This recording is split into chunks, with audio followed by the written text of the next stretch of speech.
반갑습니다. 미술 산업의 디지털 전환과 NFT 기반의 아트 플랫폼의 도전이라는 주제를 가지고 발표하게 될 주식회사 엘팩토리의 이경태입니다. 저희 회사 이름이 엘팩토리인데, 팩토리는 앤디 워홀의 작업장 이름인 더 팩토리에서 이름을 따왔습니다. 회사 이름을 보시면 우리가 뭘 하려고 하는 회사인지 대충 아실 것 같고요. L은 EL 여러 가지 뜻을 가지고 있는데 익시딩 라이프라고 이름을 지어봤습니다. 그래서 삶의 가치를 한 단계 높여주는 창작소가 저희 회사 이름이 되겠습니다. 저는 여기 많은 분들하고 좀 경력이 다르긴 한데 이제 LG 디스플레이라고 하는 한 회사에 오랫동안 근무를 했습니다. 그래서 디스플레이 산업의 시작과 그래서 현재 발전된 모습까지 같이 시간을 했었고요. 그 과정에서 앞으로 디스플레이가 더 발전하기 위해서는 어떤 변화가 필요할까에 대한 고민을 많이 했고, 또 한 회사에 오래 다니다 보니까 이제는 좀 뭔가 좀 재미있는 일을 해야 되겠다 이런 생각도 들었습니다. 그래서 이번에 저희가 이제 회사를 창립을 하면서 준비했던 여러 가지 생각들 중에 그러면 컨텐츠다. 이 디스플레이 산업도 이 컨텐츠와의 융합을 통해서 더 발전할 수 있겠다, 그런 생각을 가지고 사업을 시작하게 되었습니다. 다 아시는 그림이기도 한데, 오징어 게임이죠. 지금 전 세계적으로 이제 아직 엄청난 열풍을 가지고 있는 오징어 게임인데, 유명한 이제 이미지이기도 한데, NFT의 깐부가 도대체 누구냐? 사실 제가 퀴즈를 내고 선물 드리면 좋지만 준비는 안 돼 있는 것 같고, NFT 깐부가 누구냐 하면은 지금 여기 답이 있죠. 부산 머니쇼. 머니가 깐부일 겁니다, 아마. 그리고 블록체인도 될 수도 있고, 앞서 모든 연사님들 하신 메타버스가 또 깐부일 수는 있습니다. 근데 저는 오늘 NFT의 새로운 깐부를 좀 소개를 하려고 이 자리에 서 있습니다. 저는 미술에 대해서 아까 제목에도 얘기했지만 미술에 대해서 얘기를 하고자 합니다. 그래서 지금 현재 미술 시장은 98%라는 숫자를 가지고 있습니다. 이 뭐냐면은 일생 동안 단 한 번도 자기 이름의 전시회를 가져보지 못한 예술가의 비율, 이게 이제 원래 의미였는데 최근에는 다 대학 다니면서 개인전을 다 하기 때문에 더 이상 예술대를 졸업하고 어떤 자기 창작 활동을 하지 않는 사람들의 비율이 98%라는 얘기입니다. 그만큼 미술 시장이 성공하기 힘들다라는 그런 얘기로 볼 수가 있을 것 같고요. 그다음에 또 특정 갤러리나 옥션 또는 개인 간의 거래, 여기서 제일 많이 통용되는 게 미술 시장은 그들만의 리그입니다. 그래서 굉장히 접근성이 높다라고 볼 수 있고요. 그다음에 여기 계신 분들 이제 학교에서 다 배우겠지만 정보의 비대칭이라는 걸 우리가 많이 배웠지만 실제로는 문화의 비대칭도 굉장히 크다고 생각합니다. 예술의 비대칭, 문화의 비대칭. 그래서 국가 간, 지역 간에 존재하는 문화나 예술의 비대칭이 있고, 또 최근에 이제 코로나 때문에 또 우리가 여행이나 움직임, 어떤 공간의 이동이 자유롭지 않기 때문에 거기서 발생하는 어떤 위축된 부분도 있다고 볼 수 있습니다. 그래서 저희는 이런 어떤 예술 시장이 미술 시장에서 디지털 전환이 이루어진다면 어떻게 될 것인가에 대한 고민을 했죠. 그래서 디지털을 하게 되면 일단 확장성이 좋습니다. 전 세계 어디서나 어디든지 원하는 공간을 예술로 채울 수 있다. 앞서 발표하신 분들도 했지만 컨트롤 C, 컨트롤 V, 디지털이 굉장히 장점이기도 하고요. 컨트롤 C, 컨트롤 V가 또 단점이기도 하죠. 그렇지만 어쨌든 쉽게 온라인을 통해서 퍼져갈 수 있기 때문에 엄청난 디지털은 확장성을 가지고 있고, 또 비용 측면에서도 기존의 어떤 예술 전시와 비교해서는 디지털은 엄청나게 비용적인 측면에서 장점을 가지고 있습니다. 그 다음에 또 예술가들은 이제 디지털을 통해서 다양한 연출이나 콜라보나 또 디지털 매핑 등을 통해 가지고 예술 작업의 스펙트럼을 지금 넓혀가고 있습니다. 그 중에서도 이제 마지막으로 최근에 NFT의 등장은, 그래서 앞서 NFT의 어떤 사례나 여러 가지 얘기들을 많이 해주셨기 때문에 저는 오늘 NFT 얘기 구체적으로는 하지 않습니다. NFT와 비즈니스가 어떻게 될 거냐의 구체적인 비즈니스 모델에 대해서 얘기를 할 겁니다. 그래서 NFT를 정의를 하라고는 저는 딱 한마디로 얘기합니다. 디지털 자산에 가치를 부여했다. 이거는 디지털의 어떤 새로운 혁명이라고 다들 얘기하고 계시지만, 그런 어떤 이 자산의 가치를 부여했을 때 어떤 비즈니스 모델이 유효할 거냐에 대한 생각들을 많이 하게 됐습니다. 그래서 저희는 이제 미술 투자에 좀 새로운 방법론으로 접근할 수가 있고, 또 디지털 작품을 소유하고 감상하는 것이 일반화될 것이다라는 어떤 가정을 가지고 있습니다. 미술 얘기하기 전에 음악 얘기 먼저 합니다. 사실은 음악은 디지털 전환을 성공적으로 이루었다고 우리가 다 알고 있죠. 그리고 제가 여기 부제로 적어놨는데, 세계 최초로 MP3를 개발하고 음악의 디지털 전환을 선도했던 아이리버의 도전은 왜 성공하지 못했을까? 이것도 굉장히 중요한 팩트입니다. 미술의 디지털 전환을 생각하기 전에. 그래서 과거에 CD나 LP 테이프만 있던 시절에 이제 디지털 전환을 통해 가지고 구독 스트리밍 서비스가 되고, 또 저작권이 보호되고 어떤 음악 시장의 선순환이 지금 일어나고 있죠. 그래서 아이리버가 힘들어진 거는 아이폰 때문에 그렇습니다. 2007년 아이폰의 등장은 아이리버의 커다란 위기로 돌아오게 됐습니다. 아이리버는 하드웨어에만 집중했죠. 디자인, 메모리, 여기 집중했는데, 아이튠스는 아이폰은 스티브 잡스가 소니나 EMI, 폴리그램을 만나러 다니면서 음원 콘텐츠들을 모으기 시작했죠. 그래서 결국은 디지털 전환의 핵심은 하드웨어와 서비스 플랫폼의 유기적인 결합을 통해 가지고 가능하게 됐다. 저는 그렇게 보고 있습니다. 그러면 미술 시장의 디지털 전환을 위한 조건도 마찬가지다 이거죠. 그 비주얼 콘텐츠들 잘 보여줄 수 있는 하드웨어가 중요하고, 그걸 잘 서비스할 수 있는 플랫폼이 있어야 하겠고, 또한 미술의 접근성 문제도 있고 대중성 이슈가 있습니다. 그래서 이 대중성 이슈까지도 같이 해결이 된다면 미술 시장도 성공적으로 디지털 전환을 하게 될 것이다. 그렇게 보고 있습니다. 누구나 아는 백남준 선생이 보시기에 우측에 있는 메모처럼 한편에는 예술이라는 게 있고 다른 한편에는 커뮤니케이션, 통신이라는 게 있다. 그 접하는 그 교차점에 사과 같은 씨앗 같은 것이 존재한다. 우리는 그것을 아트 오브 커뮤니케이션이라고 한다라고 예측을 했어요. 백남준 시대는 인터넷이 일반화되지 않았는 인터넷이 이제 나오던 시대고, 위성을 통해서 전 세계가 교류하던 시대였습니다. 그렇지만 백남준은 예술과 기술의 접목은 아트 시장에 새로운 어떤 씨앗 같은 것들이 많이 생겨날 것이다라는 예상을 했고, 지금의 어떤 디지털 전환을 또 예측했던 분이기도 합니다. 그러면 제가 이제 회사는 아까 엘팩토리라고 했고요. 저희 브랜드가 블루 캔버스라는 브랜드로 사업을 하고 있습니다. 저희 사업은 뭐냐면, 오른쪽에 있는 이제 스마트 디지털 캔버스, 쉽게 얘기하면은 디지털 액자입니다. 여러분들 여기 입장하시기 전에 좌우에 있는 그런 디스플레이를 얘기하고 있는 겁니다. 근데 여기에 뭔가 다른 것이 들어 있습니다. 기존 디스플레이와 TV나 모니터나 모바일과 뭔가 다른 것이 들어 있다라고 보시면 될 것 같고, 그다음에 또 한편에는 이 컨텐츠를 서비스할 수 있는 서비스 플랫폼을 저희가 별도로 운영을 하고 있습니다.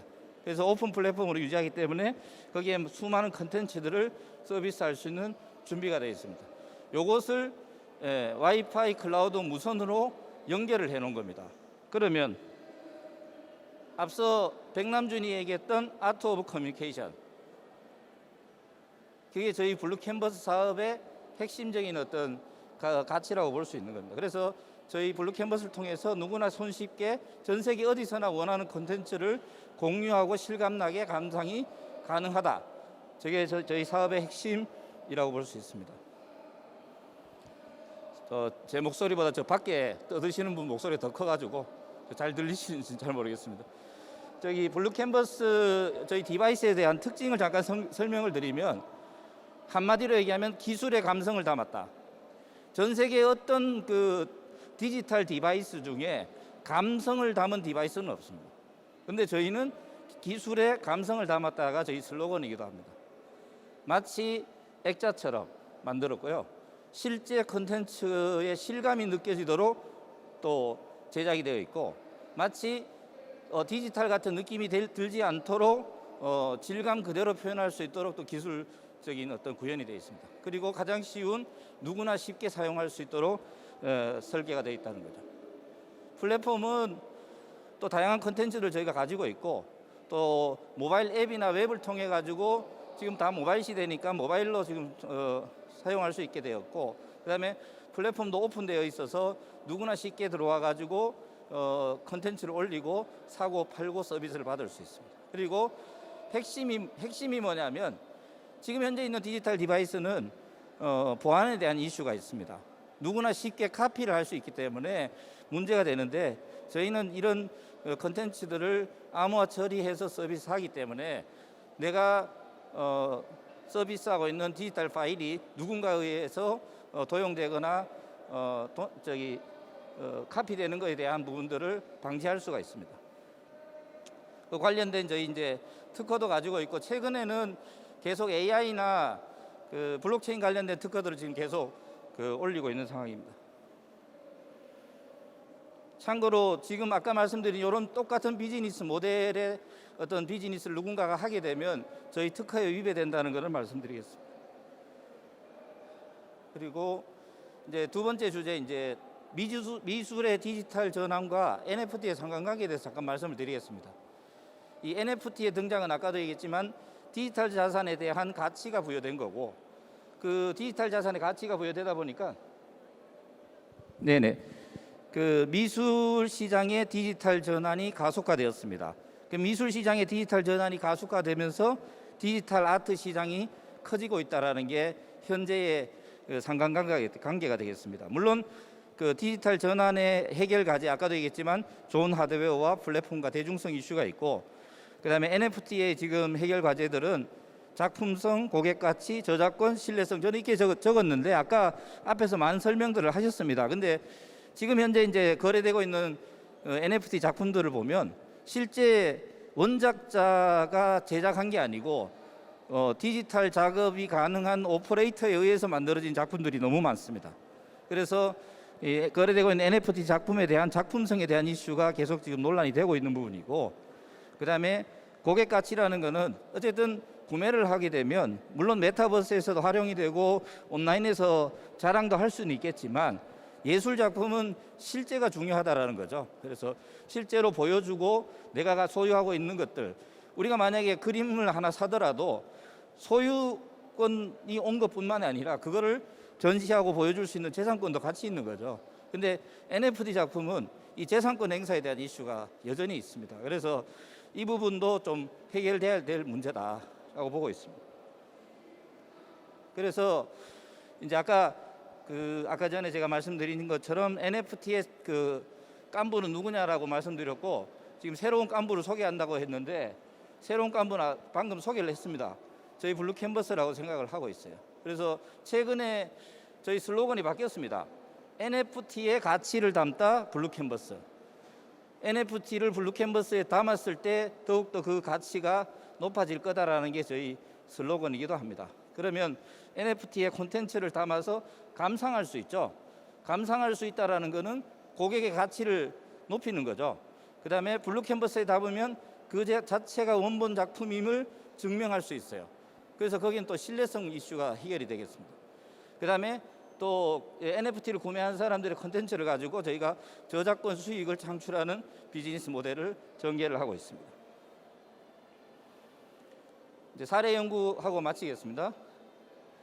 이건 저희 이제 핵심적인 비즈니스 모델이고 지금 저희는 앞으로 뭘 할 거다 얘기하는 회사가 아니고요. 우리가 지금 이렇게 하고 있습니다. 라는 걸 말씀드리니까 지금 보이는 사례들은 실질적인 사례라고 보시면 되겠습니다. 일상에서 디지털 아트를 소장하고 구독할 수 있습니다. 그래서 마치 지금 현재 그 그림 렌탈 서비스 하시는 비즈니스 모델들 굉장히 많죠. 근데 그것과 이 디지털 서비스의 차이는 아까 디지털 전환에 충분히 설명을 드렸다고 볼 수 있습니다. 그래서 일상에서 공간에 예술을 담을 수 있다라는 부분이고 여기 몇 가지 사례 중에 이제 부산 와서 그런데 부산 연지에 보시면 레미안 그 재개발 아파트 한 3,800세대 되는 아파트 신규 분양할 때 스마트 갤러리라고 저희 블루 캔버스가 들어갔습니다. 들어갔고 또 앞으로도 그 부분들을 확대할 거고요. 또 그 1등 브랜드 레미안이 모델하우스 이름을 왜 레미안 갤러리라고 할까? 또 이것도 한번 생각해 보시면 앞으로 디지털 갤러리 사업이 어떻게 바뀔 건지를 좀 더 많이 아실 수 있을 것 같습니다. 그다음에 여러 가지 이제 B2B 상업 공간에서 호텔이나 병원, 레스토랑, 카페, 종교시설, 기업 공간에서 기존의 액자, 그림에서 디지털로 바뀌고 있다는 겁니다. 그다음에 공공장소도 보면은 여러 가지 뭐 학교에서나 또는 공공장소에서 디지털 갤러리 사업들을 지금 계속 추진을 하고 있고요. 그다음에 NFT 관련된 부분도 저희가 지금 비즈니스 모델을 만들고 NFT 플레이어들과 지금 계속적인 협력을 하고 있습니다.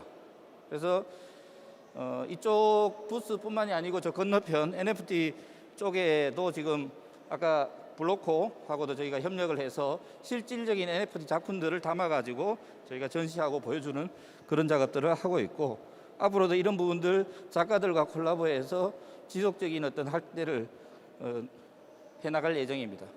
그리고 NFT 마켓플레이스와 계속 그 MOU를 체결하면서 영역을 확대하고 있고요. 제일 오른쪽 보시면 이제 김태호 작가의 작품을 이제 클립 드랍스에서 판매할 때 단순히 이제 파일만의 거래가 아니고 보시면은 디지털 액자를 주는 거죠. 실물을 담아서 작품을 판매하는 그런 형태가 이제 일어납니다. 이거는 저는 뭔 생각을 하냐면 디지털 판화의 시대가 온다. 이제는 그런 생각을 하고 있습니다. 여기 지금 왼쪽은 요 가까이 센텀에 뮤지엄 다라고 거기에 장승효, 김용민 작가와 콜라보해가지고 120여 대의 블루 캔버스로 디지털 전시관을 꾸미고 있고요. 해외의 유명한 뭐 작가들과의 콜라보 전시들을 지금 계속하고 있습니다. 그다음에 여러 가지 매체들과 협력해서 콘텐츠는 실제 아까도 말씀하셨지만 메타버스도 굉장히 중요한데 실제적인 어떤 감상의 매체로서의 어떤 실행도 굉장히 필요하다고 생각을 하고 있습니다. 코리아 트렌드 2021에 뭐 저는 얘기 안 했지만 어쨌든 이런 블루 캔버스와 같은 비즈니스 모델들이 앞으로 굉장한 트렌드가 될 거라는 예상도 했었고요. 미디어나 이런 데도 가끔씩 저희께 노출이 되고 있습니다. 그다음에 SNS에도 계속 이제 실물 아트 서비스에 대한 얘기들을 많이 하고 있습니다. 마지막 결론 말씀드리면 여기 있는 내용이 아까 제가 한 10여 분 얘기한 결론이라고 볼 수가 있습니다. NFT라는 것은 디지털 자산의 가치를 부여했고 미술의 디지털 전환을 가속화할 겁니다. 그리고 전 세계적으로 유행하고 있는 K 콘텐츠, BTS도 좋고 오징어 게임도 좋고 디지털 전환이 되었기 때문에 가능한 얘기입니다. 근데 미술은 아직 디지털 전환이 안 돼 있죠. 그래서 NFT를 통해 미술의 디지털 전환을 해나갈 겁니다. 그러면 미술도 성공적인 디지털 전환이 된다면 K아트의 세계화를 꿈꿀 수 있다고 보고 있습니다. 그래서 그것이 우리의 사명이고 해야 될 방향이라고 생각하고 있습니다. 그래서 저희는 거기에 중요한 주춧돌이 될 것을 믿어 의심치 않고 열심히 해나가도록 하겠습니다. 감사합니다.